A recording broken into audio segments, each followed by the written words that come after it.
Hello! Alright, what are we doing today? We got these two models here today. I really know nothing about them, really. But they're number one on the leaderboard. Importantly, they're good, according to our metrics. I'm not a scientist, I just look at the metrics. So, from my experience, as far as like personality goes, I would say that these are, whatever's the number one on here is not generally the best model. But here we go. We're gonna find out. I never used it. And I got. Seems like they have Greetings. this, How may I help you today? Let's see. Yeah, they have it built in. It should be Michael Caine's voice. Let me tell what people love is the. Tell me about the Great Emu War.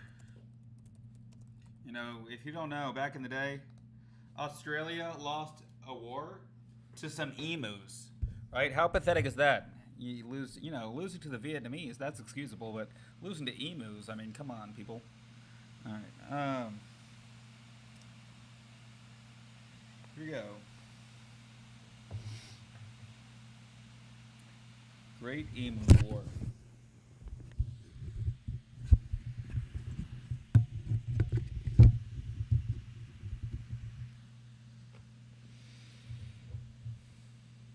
Okay, so seems like it's taking its time. Let me see if we can check and see the El Terminal. Here we go. All right, we got our audio out here. That's good. That's good. And then we can even go ahead and have this thing like it'd be like half screen, but actually not half screen. And then you know what? Let's do it like this. Let's move this over here, right? Move this here and here. And we pull up OBS. Okay. Then we pull up OBS. That's right here. And we move me down here. And we move this right here. And then we move this like here. All right, and now we're set up. Outputting audio to extension. So I think that was the whole time it was generating. I guess I didn't see how fast it goes. Okay, here we go. The Great Emu War was a humorous term given to an incident that occurred during 1932 in Western Australia. It is not technically a war in the traditional sense, but rather an unusual attempt by the Australian government to control the emu population using unconventional military measures. At the time, Western Australia was experiencing a significant surplus of emus due to drought conditions and overhunting, causing them to wander into agricultural areas and damage crops. The local authorities decided that employing military strategies would be an effective way to control the population. In September 1932, around 20 soldiers from the Australian Army's 14th Light Horse Regiment were sent to Emu Downs Station in Western Australia to address this issue. The soldiers used a variety of tactics against the emus, including shooting at them with rifles and even using tear gas and machine guns. However, their efforts proved futile, as emus' natural ability to run up to 30 miles per hour made it almost impossible for the troops to catch or kill them effectively. Additionally, they were not equipped with enough ammunition and faced difficulties in navigating rough terrain on horseback while trying to engage the birds. After several weeks of failed attempts, the military withdrew its forces from the region without making any significant impact on the emu population. The incident became known as the Great Emu War due to its humorous contrast between a full-fledged army and an unassuming flightless bird. Today it is often referred to in jest or used to illustrate the importance of selecting appropriate strategies for different situations. Following this failed military attempt, other measures were employed by Western Australia's government to control the emu population, including hunting licenses and bounties on emus. Over time, these efforts helped regulate the species numbers in the region. All right, so that was better. I did ChatGPT. I pulled up ChatGPT and I asked it the same questions. This one was way better because it didn't just think it was like a meme. Like ChatGPT is like just kept saying that it was a meme, and overall, I think that the details were better here, like saying like 20 soldiers, 14th Regiment.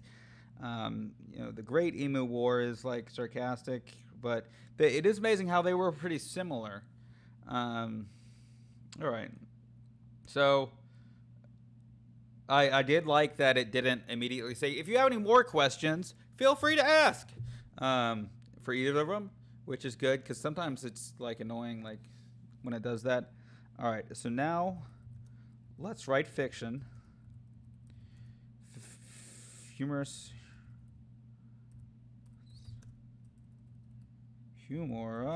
fiction about the war, comedy, peak,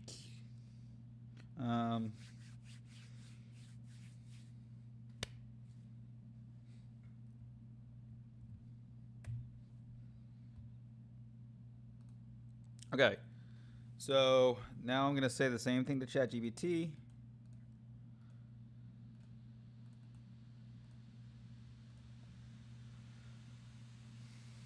Title: Operation Feather Fiasco, The Great Emu Escapade.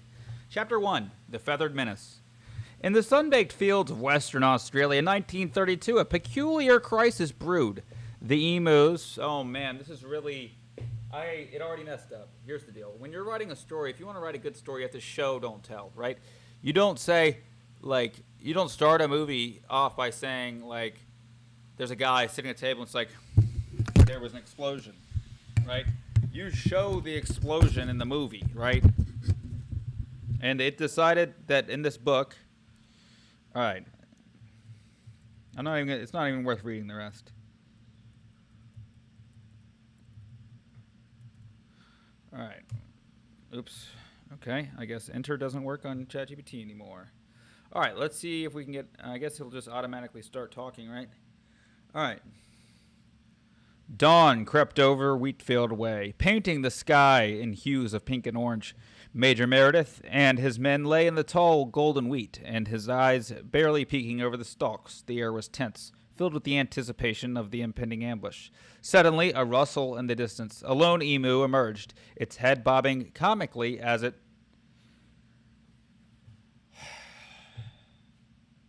All right, it did okay with that first paragraph, but then it was like, you know what? I'm just gonna say comically, and then that'll be funny, right? And ChatGPT is banned from being funny. It seems like OpenAI has no sense of humor, really, and that's been increasingly so, right? Everyone has said last year, like, this is the best AI. We're the worst AI will ever be, right? But that's actually not accurate because they keep nerfing the AI. All right. Here we go. Once upon a time, deep in the outback of Western Australia, there was an epic conflict that would later be etched into history books as the Great Emu War, an unfortunate typo that stuck. The stage was set during the drought year of 1932 when hordes of emus decided to take matters into their own feet and march upon unsuspecting farmers. These fluffy, flightless creatures were relentless in their quest for greener pastures, often leaving a trail of destruction in their wake. Farmers saw their carefully cultivated crops reduced to rubble. With each step these emu hordes took, they pleaded for help from the government, and without hesitation, they responded with what seemed like an unstoppable force, the Australian Army's 14th Light Horse Regiment. The general in charge of this operation decided that the only way to handle these pesky emus was through full-scale military combat. He equipped his men with tear gas and machine guns, ready for a showdown at Emu Downs Station. However, little did he know that these birds were not your average feathered foes. They could run up to 30 miles per hour. The initial encounter between the well-disciplined cavalrymen and their furious adversaries was nothing short of chaotic. As emus sprinted across the dusty plains, soldiers frantically attempted to keep pace on horseback while firing indiscriminately into the air. The tear gas, meant for crowd control, only seemed to confuse the men more, as it created a thick fog that obscured visibility. The first week went by without any success or significant casualties among either side. However, morale started to plummet among the troops. It became apparent that their weapons were woefully inadequate for engaging such nimble enemies.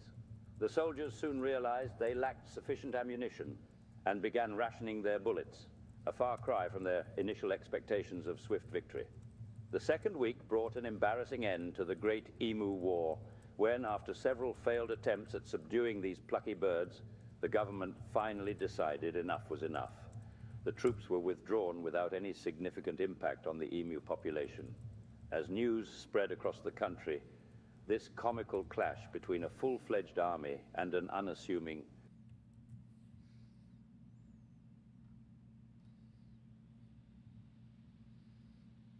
Okay, so there was, I think that one was better than ChatGPT. It still didn't really do the show don't tell thing, right? And it actually kind of failed because it was just saying facts, right? All right. So max new tokens. All right. So that it'll actually go full. So like jokes need to have punchlines, right? This is something that some people don't understand. AIs seem to not understand. Comedy requires jokes. Jokes require punchlines. Setup, use the structure of jokes, which is like setup,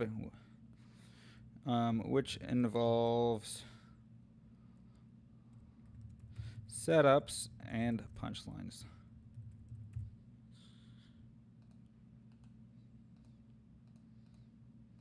All right. So now that we've given it more clear directions, hopefully,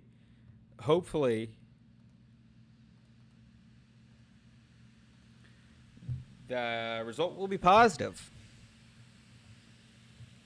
All right. You don't know. I heard emus can run as fast as our trucks. Well, then let's hope they don't start driving them. Cute. That's a good joke. All right, ChatGPT, solid joke. All right, good one. All right, emu rolling on the scene, oblivious to soldiers. Target sighted. Wait, is he wearing my hat? Like I almost feel like he should be talking a southern accent. I can't really do a good Australian accent. All right. Oh, dude, I should get the crocodile hunter to do. I should get the crocodiles hunter voices as to be doing this. Oh man. All right. Focus men on my mark. It's a trap. They've outflanked us. Open fire. Great shooting, boys. We're scaring them to death. Just about to get hit. Did he just slide? Retreat. Soldiers retreat. Okay, I didn't really get it. Oh, man.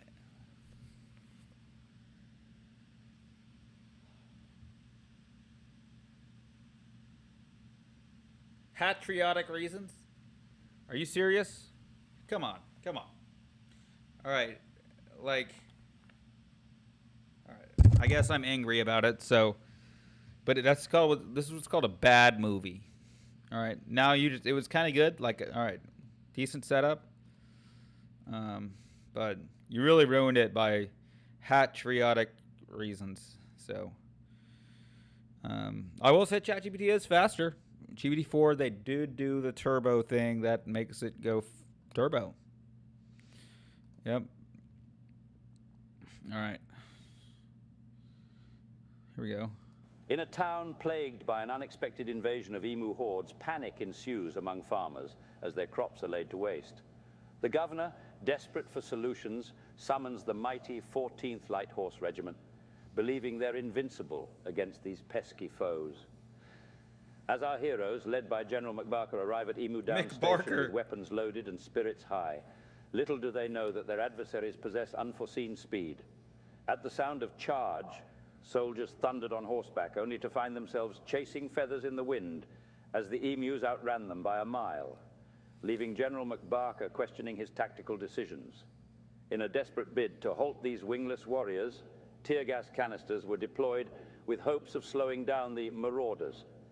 However, this backfired when it created an impenetrable fog that caused soldiers to collide in chaotic confusion.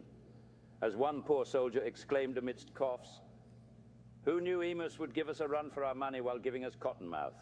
Low on ammunition and rapidly losing morale, General MacBarker receives orders from the government. Faced with an ultimatum of either conquering these emus or facing a court-martial, he musters his troops to make one final stand, this time utilizing their newly acquired knowledge that emus' fear of water could be exploited. The proudest thing that I've achieved The soldiers flood the fields in a last-ditch effort, but it backfires when they accidentally create a slip and slide for emus, allowing them to glide past at breakneck speed. As one soldier slips and falls on the muddy field, he mutters under his breath, "If only these birds knew how to swim." The Great Emu War was finally over when news of this debacle reached the public, sparking laughter across Australia. The humorous tale became a prime example of why picking appropriate strategies for different situations is crucial, and an infamous part of military history that lived on as the war where soldiers lost to birds with bad aim. Years later, farmers would reminisce about those wild times while sipping their tea, chuckling at the irony. Who knew it'd take a flock of flightless creatures to ground an army?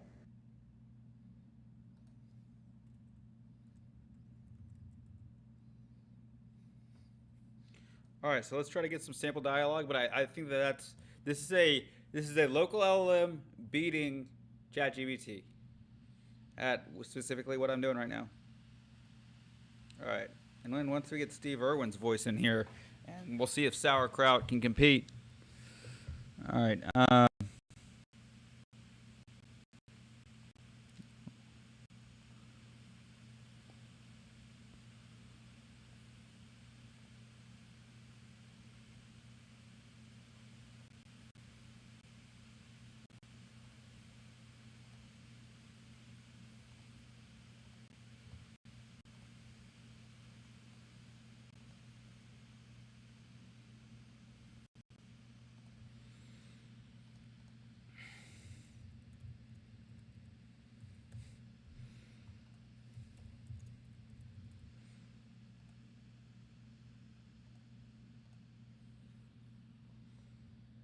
All right, now we have Steve Irwin in the house, baby. AI. Good morning. How can I assist you today? User. Hi there. Can you help me find some good restaurants near my location? Oh man, it got corrupted. Oh no. All right. Well.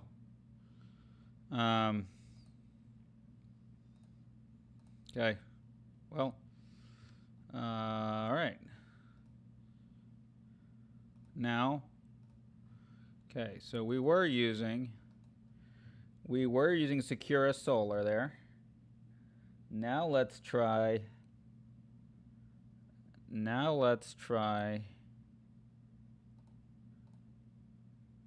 Sauerkraut.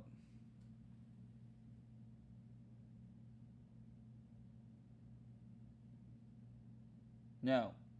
Oops. We're not doing Sauerkraut, we're doing Solar 10.7V, right? Shoot. Sakura. Oh, CarbonVillain. That's right. CarbonVillain. Okay. So, CarbonVillain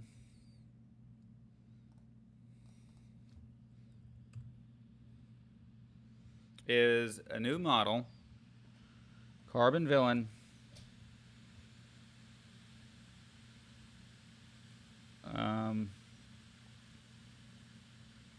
Hello there. How can I assist you today? Let me know if you need help with a specific task or if you'd like to have a friendly conversation. All right. So now I need to go to refresh this, and we're going to bring in Steve Irwin, baby, back from the dead. All right. Tell me about the Great Emu War. All right, here we go. Steve, let's do it. Woo! Come on, Steve.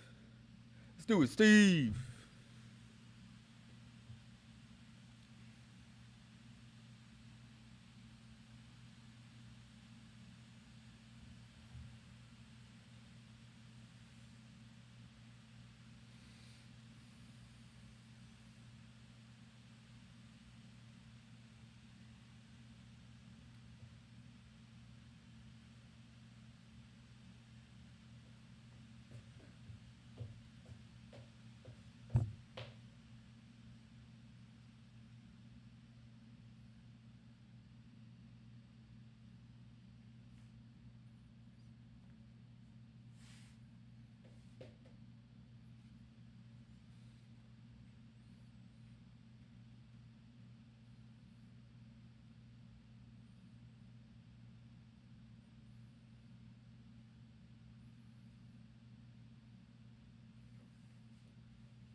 If you're watching this, buy my crypto project. Talk online, baby. Talk token.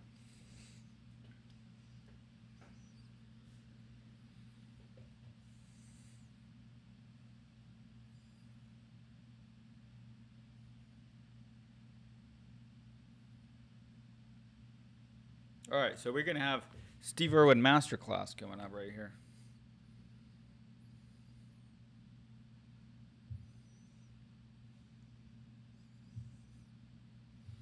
Shoot, you know what? This might be. Let me talk. Okay, we're done generating.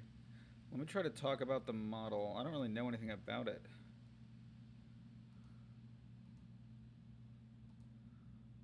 Without learning to oppose indiscriminate carbon emissions. Interesting.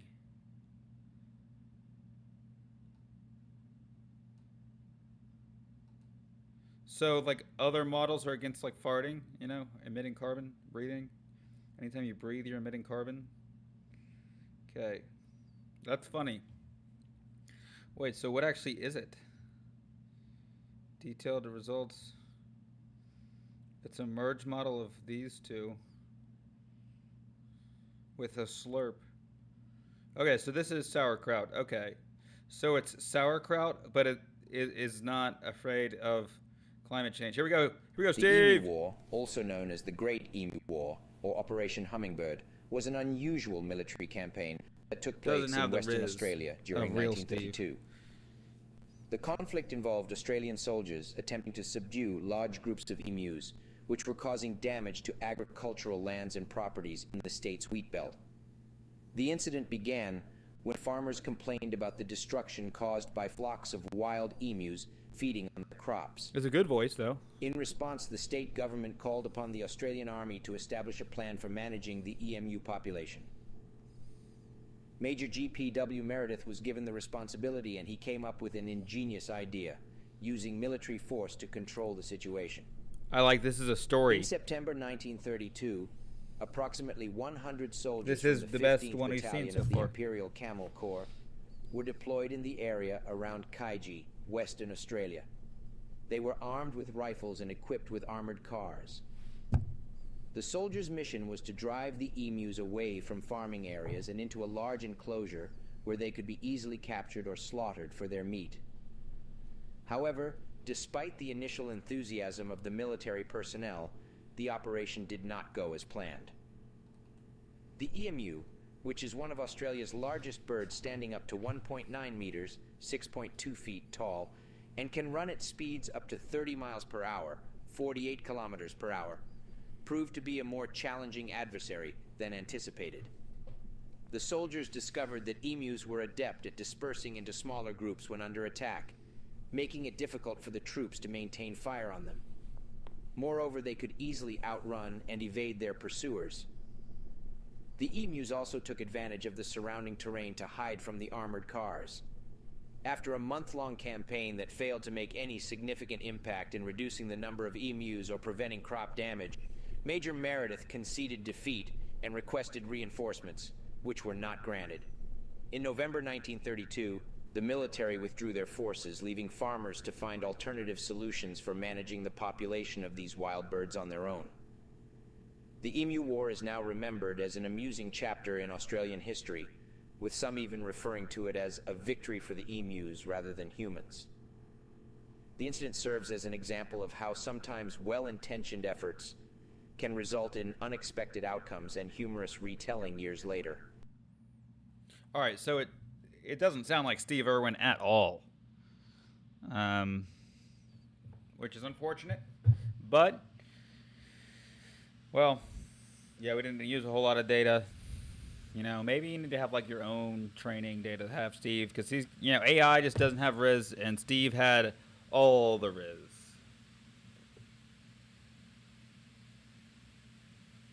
All right, this is gonna be it. Anyone hop in here? Got some chat? Nope. No chat. No chat for today.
Here we go.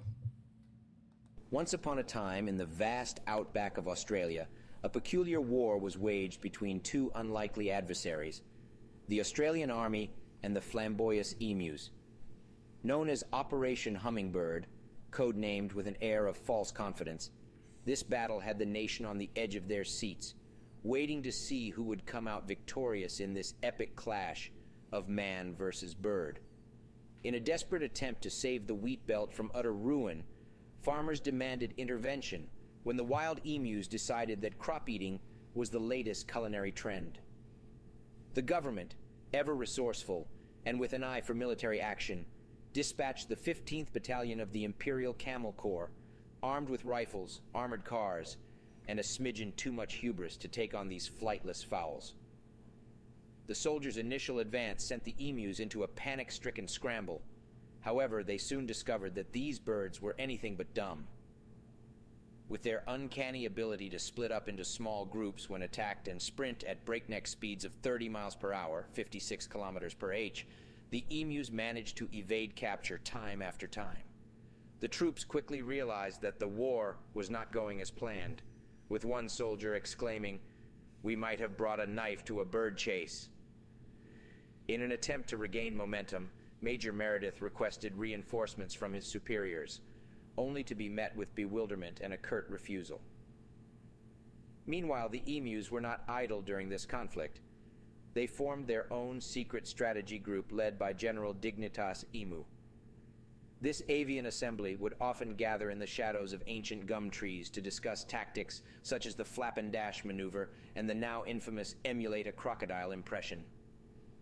These strategies proved successful in keeping the soldiers at bay, leaving them bewildered and scratching their heads in disbelief. As autumn approached, the army finally conceded defeat and withdrew from the war-torn wheat belt, leaving behind a trail of laughter and unanswered questions. Farmers were left to find alternative solutions for managing the emu population, such as inviting them over for roasted dinners with all the trimmings. In retrospect, the Great Emu War was not only remembered as an amusing chapter in Australian history, but also became a beloved tale of how sometimes even the most determined might have brought a efforts can knife to a result in bird chase. That's unexpected decent. outcomes and hilarious stories passed down through generations. And so this war served as a reminder to always respect one's foes, be they fluffy or featherless, for you never know when a humble emu will triumph over soldiers with armored cars and rifles. Preach it, Steve! Woo! Let's go. All right. Yeah, that was the best. Basically, go woke, go broke as far as carbon, whatever. Yeah, that's it. Thank you for watching.